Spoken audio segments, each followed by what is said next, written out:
On behalf of the City of Glendale, Library Arts and Culture Department, thank you for joining us today and coming together at this, our central library, for this exciting event.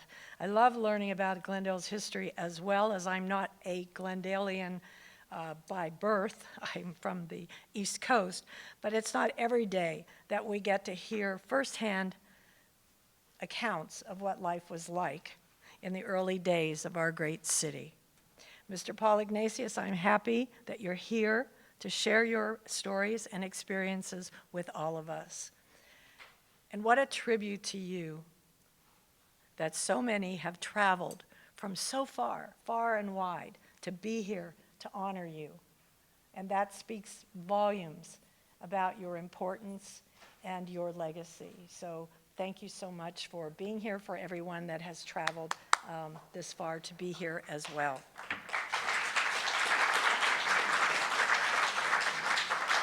Now, for those of you who don't know, Mr. Ignatius' family was one of the first Armenian families to put down roots here in Glendale and build their lives here in our city. This was a start that blossomed to become the richly diverse city that we are today, home to the largest Armenian community outside of Yerevan. We owe gratitude and respect to these families who were among the first to establish Glendale as a destination for Armenian immigrants looking for a new home in America. Mr. Ignatius was not able to join us in 2020 when the City Council initially proclaimed November 11th as Paul Ignatius Day, so I'm honored to present you today with the official proclamation. And so I'm going to read it for you, and this will give you, those of you who don't know, and I don't suppose there are many of you in this room, don't know of all of his accomplishments. But for those of you that don't, this is the proclamation, and I shall read. Whereas Paul Robert Ignatius was born in Glendale, California on November 11th, 1920. Mr. Ignatius attended Hoover High School, where he served as a student body president in 1938. Mr. Ignatius graduated Phi Beta Kappa from the University of Southern California before joining the United States Navy during World War II and serving in combat as an ordnance officer. Then Mr. Ignatius returned to school to obtain his master's in business administration from Harvard Business School. He later served as Assistant Secretary of the United States Army, Undersecretary of the United States Army, Assistant Secretary of Defense, and then Secretary of the United States Navy under President Lyndon Johnson.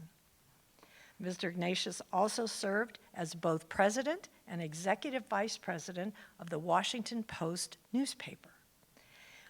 The United States Navy, and this is amazing, the United States Navy in 2019 commissioned the 67th Arleigh Burke-class destroyer ship, USS Paul Ignatius, for Mr. Paul Ignatius. And Mr. Ignatius has provided decades of exceptional service as a public administrator for our community and for our entire United States of America. So therefore, I, Paula Devine, Mayor of the City of Glendale, do hereby proclaim November 11th as Paul Ignatius Day in Glendale and ask the community to honor Robert Paul Ignatius' legacy on this day and for decades to follow.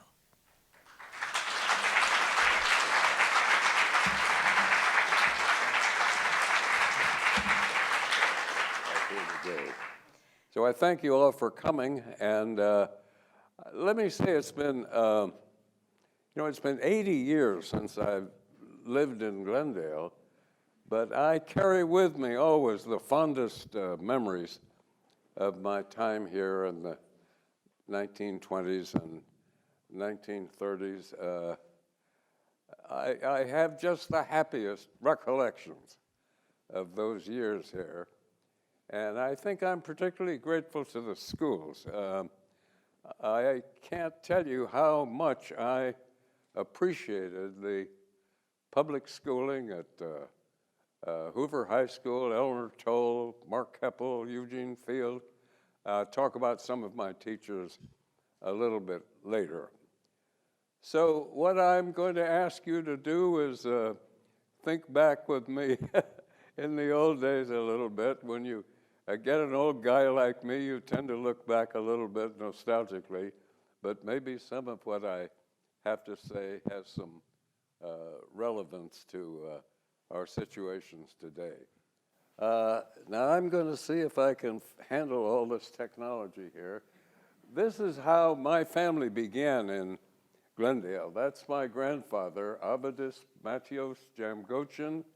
His rather regal-looking wife, if I may say so, her name was Akabi. They grew up in what was historic Armenia. My grandfather went to Euphrates College in Harpert.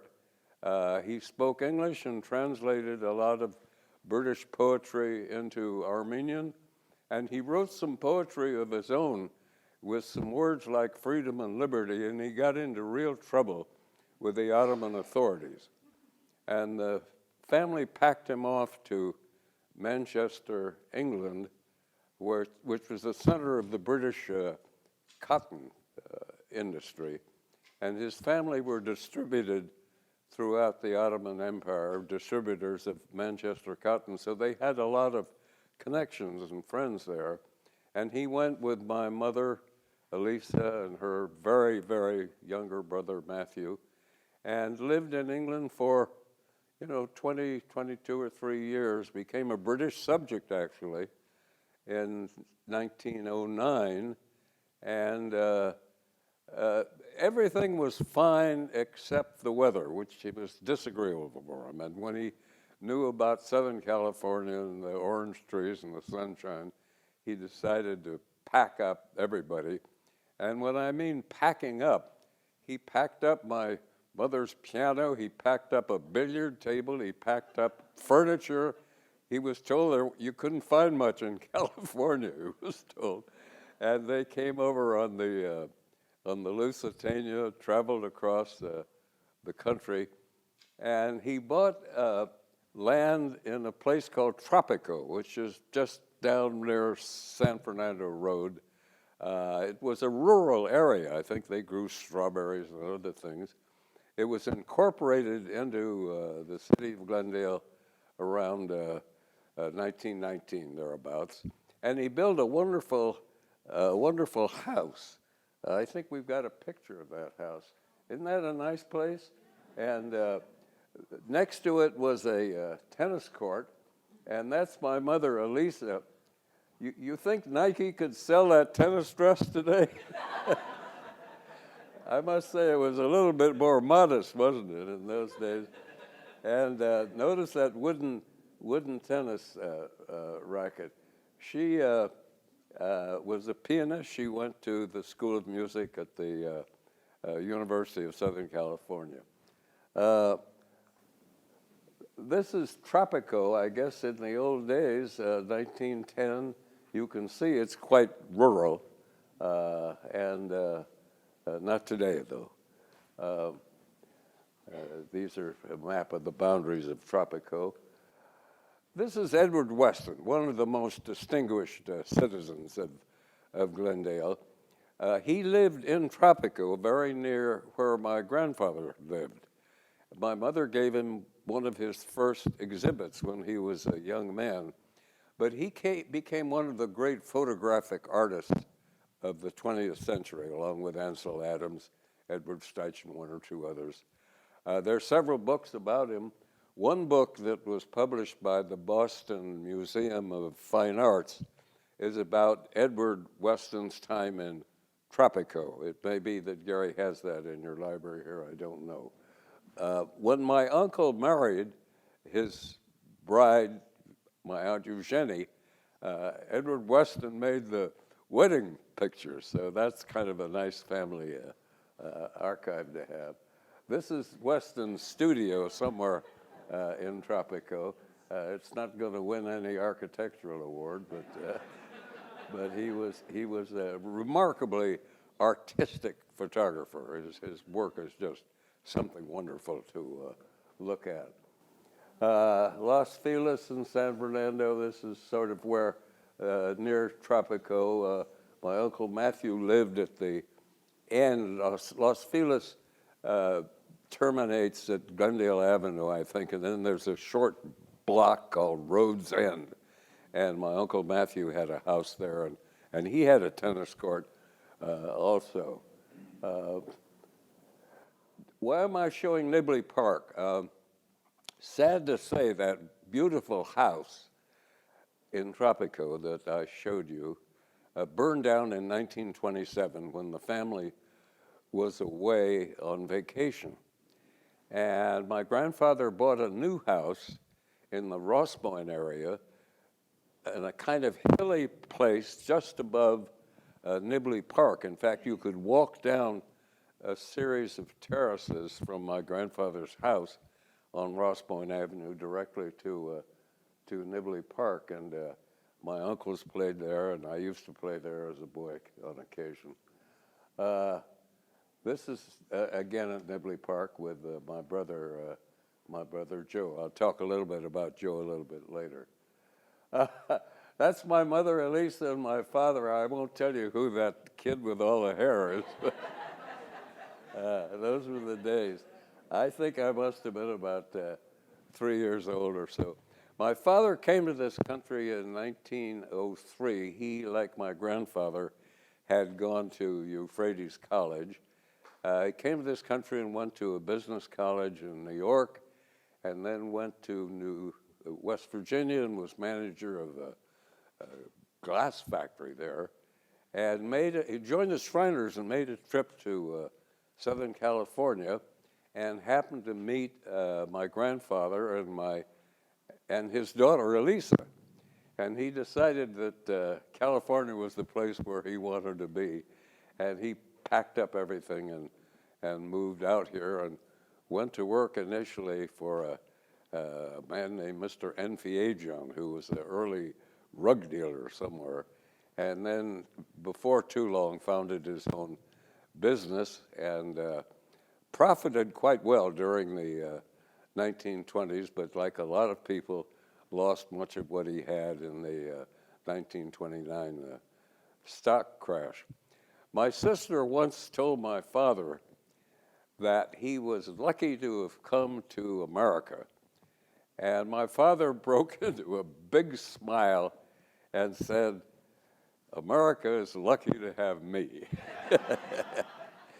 He was kind of a leader, I think it's fair to say, of the Armenian community in Southern California.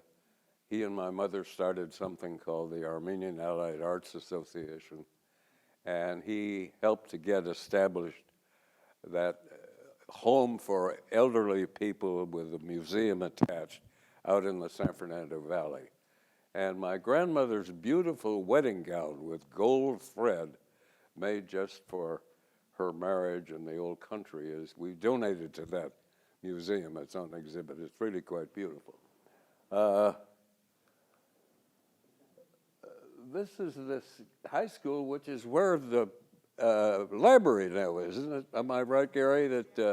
And that's the Glendale High School. I'll talk a little bit about Glendale, but one of the things I want to say is that some really remarkable athletes came particularly from Glendale High School. This is Frank Wyckoff, who was called the world's fastest human. He won the 100-yard dash in the 1932 Olympics, which were held in the Los Angeles Coliseum. 9.4 was the time. They measured in yards then, they measure in meters now. But that's Frank Wyckoff. He later went to Carpinteria, I think, where he was a teacher and coach. But he was one of the great athletes of this city of Glendale. This is Ted Schroeder, who was national champion, Wimbledon champion, good friend of mine. He and I played on the USC freshman tennis team. He was number 1, I was the last at number 8. But Ted was a great player, had all the advantages of training at the Los Angeles Tennis Club with Perry T. Jones and getting equipment and practice. He was a great player.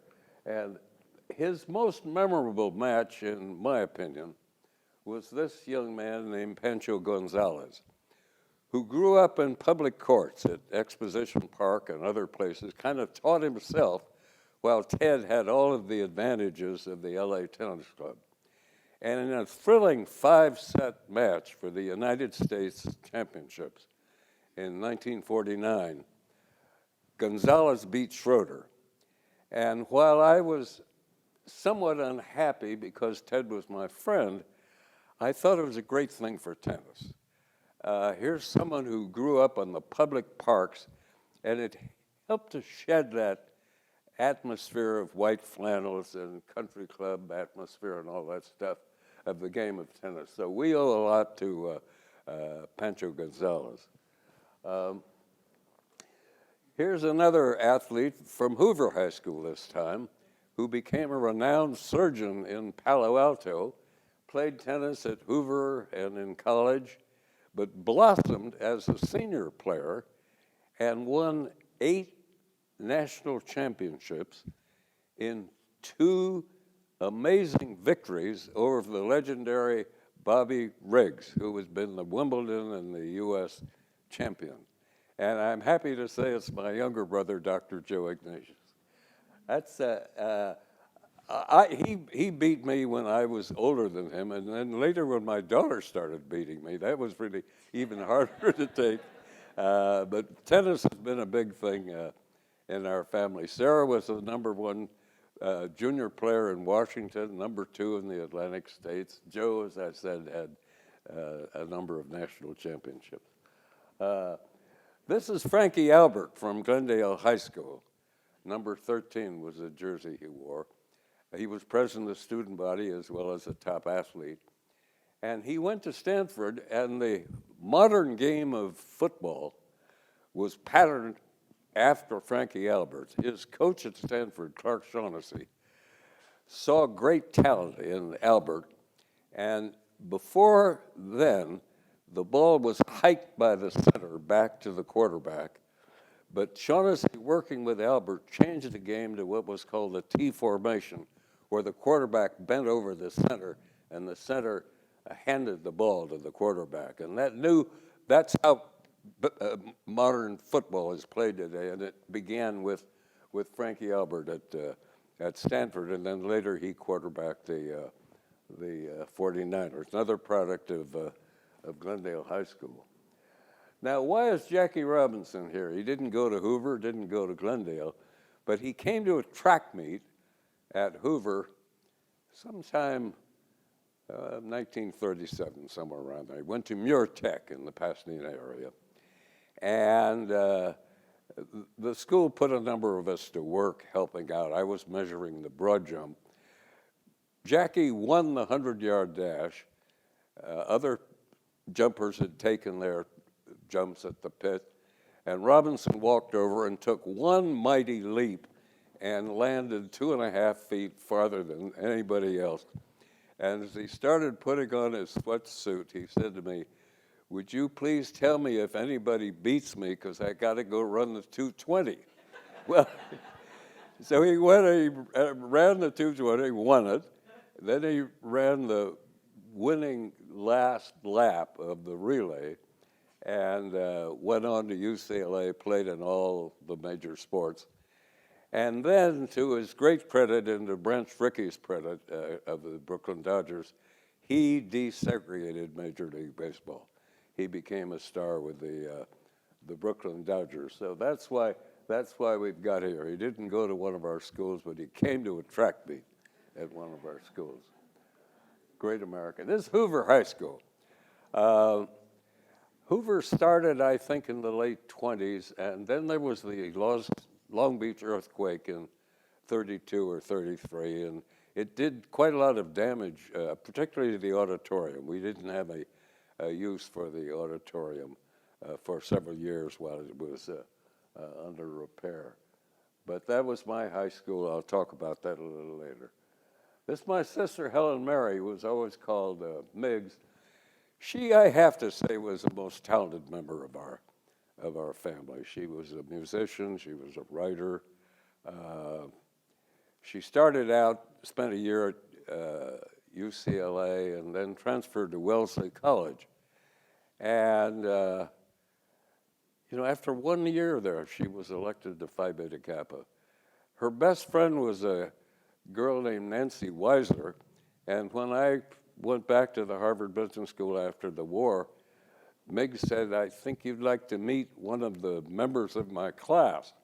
So she introduced me to Nancy and then disappeared. And the following day, with some trepidation, she asked Nancy, well, what did you think of my brother? And Nancy said, he looked kind of old. And that was the beginning of a great romance that lasted, almost 73 years until Dan died 3 years ago.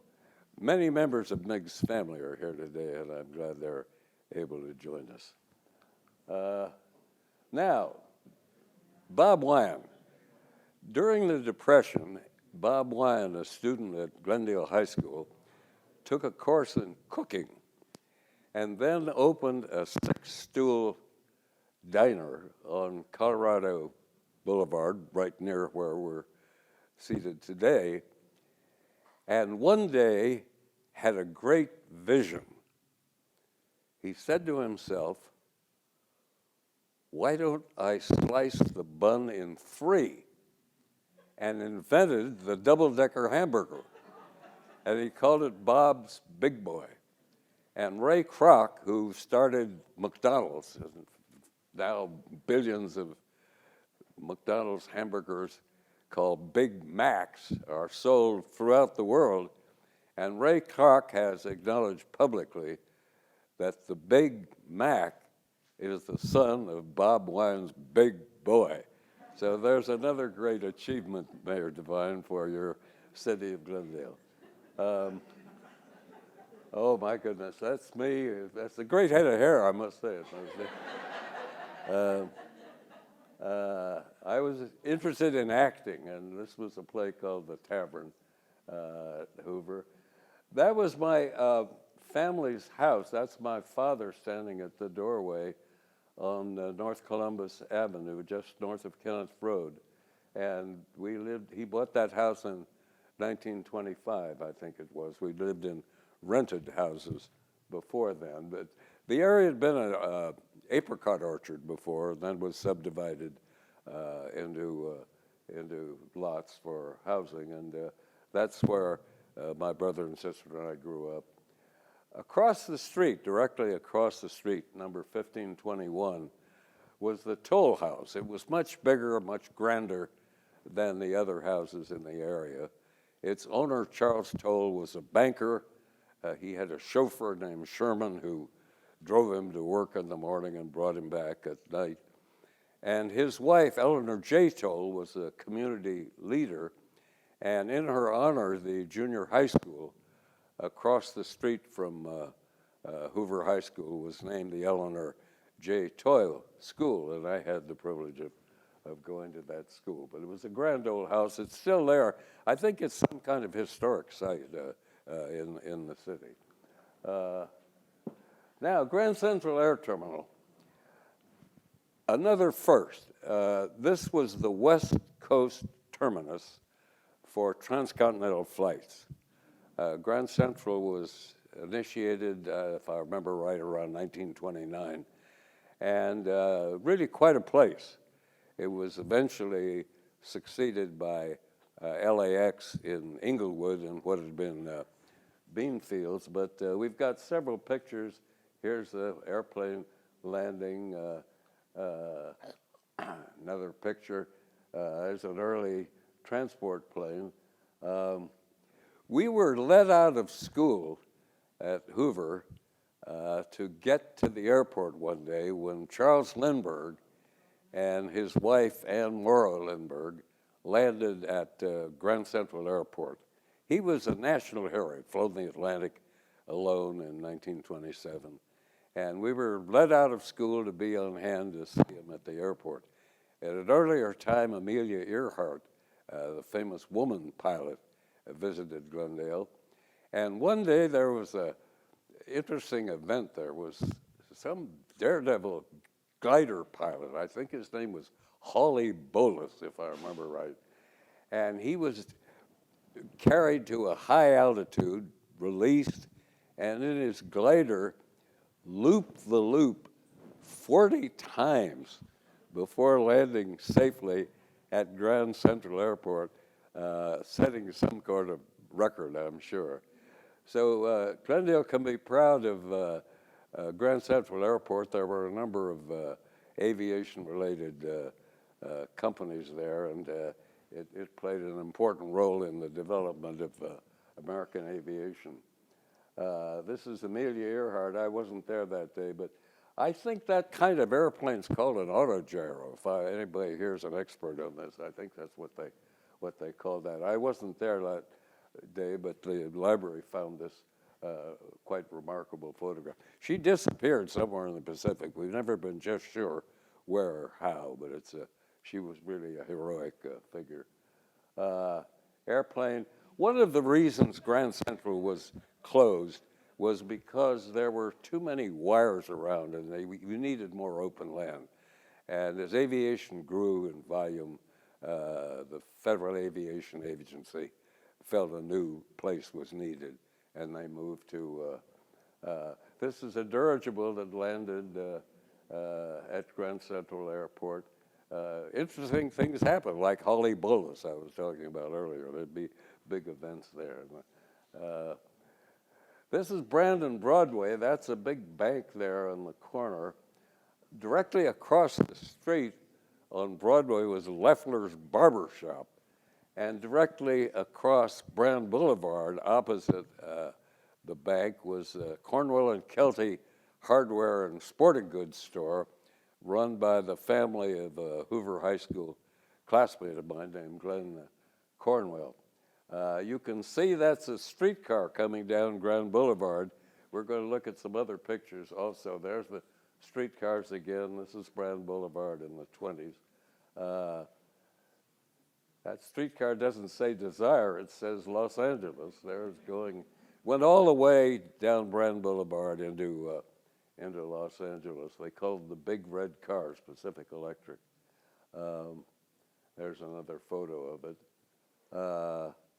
The Glendale News Press was an afternoon paper, and really quite good. One of the things high school students liked about it was that they had a column called Campus Chatter that was all about budding romances at the school and athletic events and one thing another. And I'm not sure does the Glendale News Press still exist? It does. Good. I'm glad to hear that. I didn't know that. But afternoon papers had a tough time when television came in. In Washington, the Washington Star was an excellent paper, but it couldn't compete as an afternoon daily and passed out. I don't know what that locomotive is doing here, but it's a wonderful picture that the library found. This is the Alexander Theater. It cost 40 cents to go there, so we couldn't go very often. I mean, you could go to the Roxy Theater for only 15 cents, or the Glendale Theater for 20. But this was the place where first-run features were shown. There were often previews of new, and the skies would be lit with searchlights when the movie stars came to Glendale, to the Alex Theater. Glendale City Hall. Oh, that's me as a naval officer in World War II. I was on this ship. This is the USS Manila Bay. You can't see Captain Lee. It says he's in the insert somewhere, but he was a great leader. He got the Navy Cross twice on our ship. These ships were built along the West Coast, many of them. Edgar Kaiser built some of them. And they carried what were called a composite squadron of fighters and torpedo bombers. And we were in a lot of action. The Battle of Leyte Gulf was the biggest naval engagement of World War II, and we narrowly escaped disaster there. And then 6 weeks or so later, this ship was struck by two Japanese suicide planes. One struck the bridge, the other dove through the flight deck and exploded in the hangar deck below, killed a lot of shipmates and damaged a lot of our aircraft. But we were able to contain the fires, and we saved the ship. I got a lot of happy members of Captain Lee. He retired as a vice admiral in La Jolla, and I saw him in later life. And I'm sure the last thing that ever would have occurred to Captain Lee would that some young officer on a ship would end up as the Navy Secretary someday. But I asked him to stand, and it was one of the happiest moments of my life. This is Nancy cutting the wedding cake. I told you about how my sister had introduced us. We were married in Holyoke, Massachusetts. This is a photo from the New York Times. That's the civilian leadership of the Pentagon at the time. That's Bob McNamara in his shirt sleeves. Bob Anthony, that's Cyrus Vance on McNamara's right hand. He later became Secretary of State under Jimmy Carter, but was the deputy. Johnny Foster was the head of Defense Research and Engineering. That's me standing at the far right. Behind that huge desk is James Forrestal, photographed the first Secretary of Defense. I spent 8 years in the Pentagon, as Mayor Devine mentioned earlier. Nan became acquainted with a lot of wonderful people in Washington. This is Barbara Bush, and before George Bush became president, Nan and Barbara used to carpool kids to school, and later when her husband became president of the United States, Mrs. Bush often asked Nan to come over to play tennis on the White House court. This is a dinner in honor of Justice Sandra Day O'Connor. She's standing next to her husband, John, along with President George Bush, Nan at the left, and me at the right with Laura Bush. Nan and Sandra were very close friends, played tennis together several days a week. But Nan was of great help to Justice O'Connor when she was diagnosed with breast cancer. And she was really troubled about whether to undergo chemotherapy. Devastating, but maybe necessary measure. She was told that without it, her chances of survival were quite limited. She was afraid that it would affect her reasoning power somehow as a justice of the United States Supreme Court. But Nan had been through all of this herself, and she was of great help to Sandra.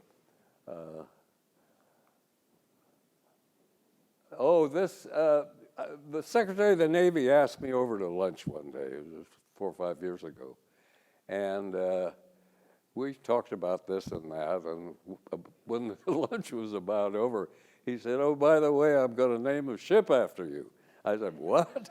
And he did, and that's Ray Mabus, the secretary with me, and that's Nan. He gave us all hats, as you can see. I think my son David is in that picture, and I think Sarah's in that. So that pretty much covers. Let me end where I began, telling you that I have the happiest memories of living as a young boy, growing up here, learning values in the schools that to help shape my life, with remarkable teachers at Hoover High School, Miss Gray, the art teacher, Mr. Brewster, the debate coach, Mr. Prill, the drama coach, Miss Pierce, the Latin teacher, who taught us, along with Julius Caesar and other things, how to sing jingle bells in Latin. Tineat, tintinabulum. Who says Latin is a dead language? So I'm ready for your questions at the end. You mentioned about your family, your father being a leader in the Armenian community. Having read your book, I know there were some parts you've talked in your book about how active and involved he was in helping Saroyan and Ruben Mamoulian. Yeah. I would like you, if you can, please elaborate on that. Yeah, my parents had acquaintances with a lot of really wonderful people, our own extended family and many friends. And among them were Ruben Mamoulian's parents. His mother had been an actress in Tiflis in the old days. His father had been an officer in the Russian army, and later his name was Zakaria, and became a banker. And they used to come to our house quite often. William Saroyan came in 1933 after his first book, The Daring Young Man on the Flying Trapeze, was published, and my folks gave a party in his honor, and everybody was, thrilled to meet this brilliant young writer, and he couldn't stand it, and he came to me. I was about 13 years old, and he said, "Is there any place in this house where we could go and read the funny papers?" And we get out from all these fawning people. And so, yes, there was. There was a maid's room down the corridor from the kitchen, and we were reading the funny papers, and my father discovered us in there, and he dragged Willie back to the party. Another lesser-known writer than Saroyan was Leon Sermelian, who wrote, I think, one of the great books about the Armenian genocide, from the eye of a young boy who experienced just what it was like to be torn from his school and sent out on his own. And he was sort of like, Huck Finn or Tom Sawyer, acting on his own, learning new languages. It's a wonderful, wonderful book. I Ask You, Ladies and Gentlemen, is the title. He was a good friend among other reasons because he had a serious case of tuberculosis, and my father helped to finance his hospitalization. But Zaven was a remarkable. I wrote a small book some years ago about three Armenian writers, Saroyan, Sermelian, and the third was Michael Arlen. His name was Kuyumjan, but that was too big a mouthful for the British to swallow, and so he became known as Michael Arlen. But at one time, he was the highest paid writer in the world. A picture on Time magazine's cover, and he wrote a book called The Green Hat, and made into a movie with Greta Garbo. I got to know him in New York. He was a real dandy. I mean, he wore cutaway coats and ties with diamond stick pins, and he was a figure. So yes, and by the way, just if I may say how honored I am to have been able to participate in some of the founding events of this new great Armenian American Museum, of which Gary is the chairman. There's a big hole in the ground right now that's going to be a beautiful building in just a couple of years from now, and it's fortunate to be located right cheek by jowl with this great public library. So thank you for what you're doing, and the Armenians have survived some remarkably interesting and in some cases remarkably tragic events, but they're still around and they're producing new generations of people, and this museum, I think, will do a lot to let people know that this old first Christian nation is still with us. It had innovated in many interesting ways way back then, with one of the first wineries, one of the first places that made leather footwear, a whole lot of things, struggling now in a landlocked small area to keep its head above water. But the library will do a lot to keep that memory alive. Any other questions? Thank you so much for being with us today. Could you tell us a little bit about your first days at the White House, what it was like? Well, I came in at the beginning of President Kennedy's administration, And one of the first times I was at the White House was in the Rose Garden at a reception for some visiting dignitary. And we've got a favorite photograph in our family where I'm telling President Kennedy what a great job I'm doing for him, and he's paying absolutely no attention to me and looking at my glorious wife, who's attired with white gloves and a hat and everything. So that would have been, I guess, probably the middle of 1961, 60. Later on, when President Johnson was president, he wanted his cabinet to meet to hear about a cost reduction program we had at the Pentagon. And McNamara wasn't able to go, and Vance's back was acting up on him, so he couldn't go. And at the last minute, I was drafted to make the presentation. And I took quickly a number of charts with me, and I'd get started talking, and I'd make a point, and all of a sudden, this great booming voice, "Do you all hear that?" he said. It was Johnson interrupting me, making my point better than I could have, made it.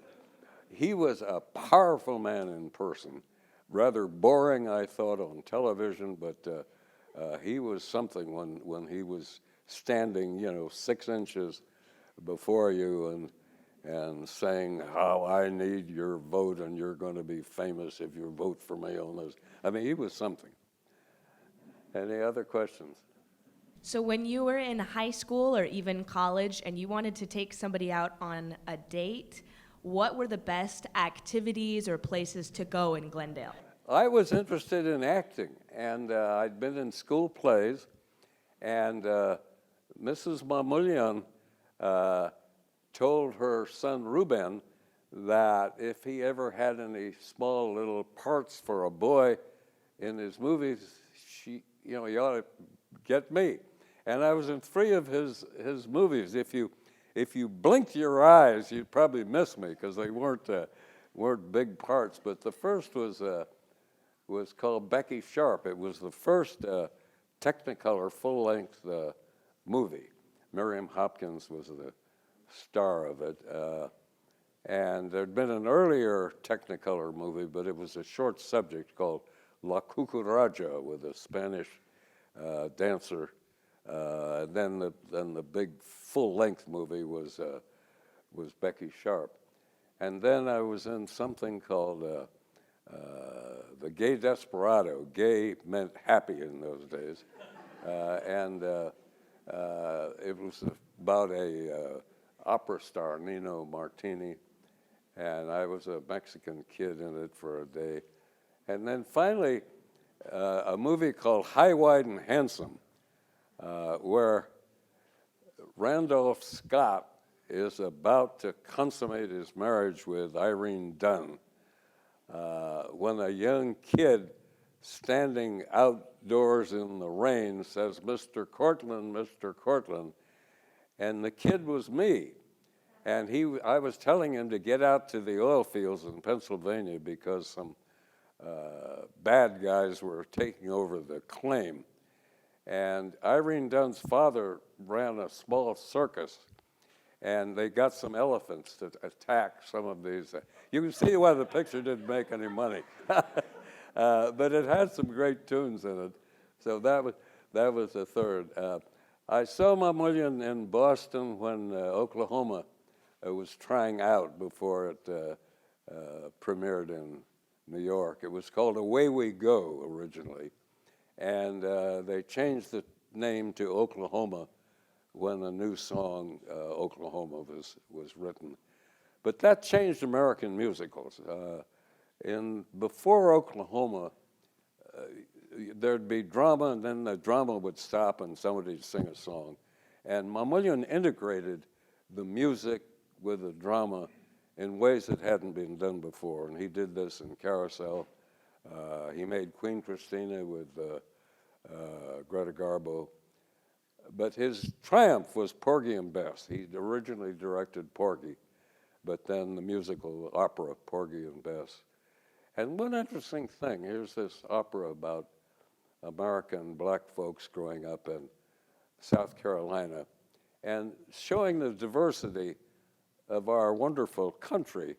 Here, the director is an Armenian background, Ruben Mamoulian.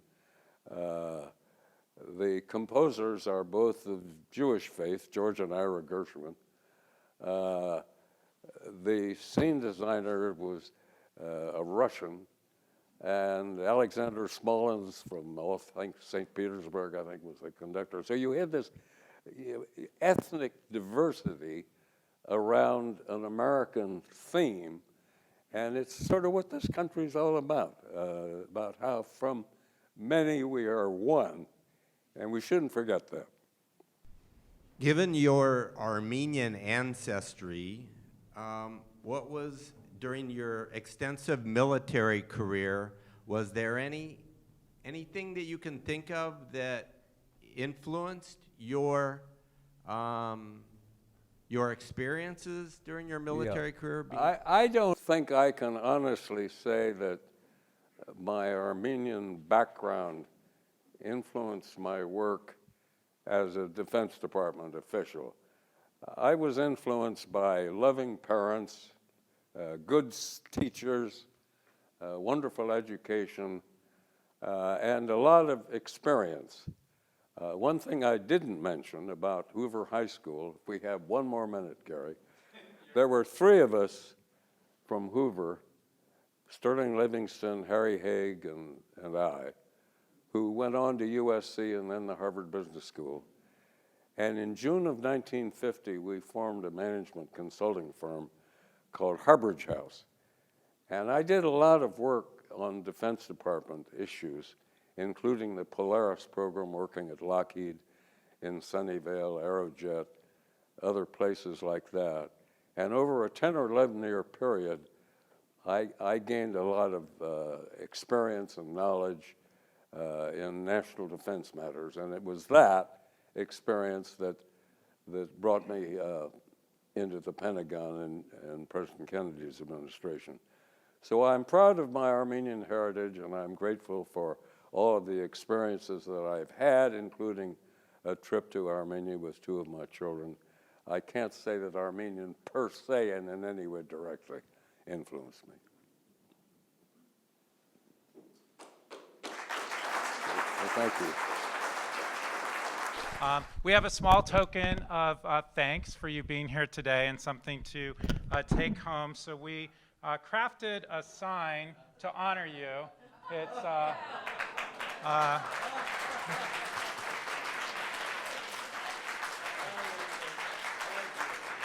so we have our 101 sign, to your little piece of California to take back to Washington with you. It says Glendale, California, your name, and it actually has your ship on it, the U.S.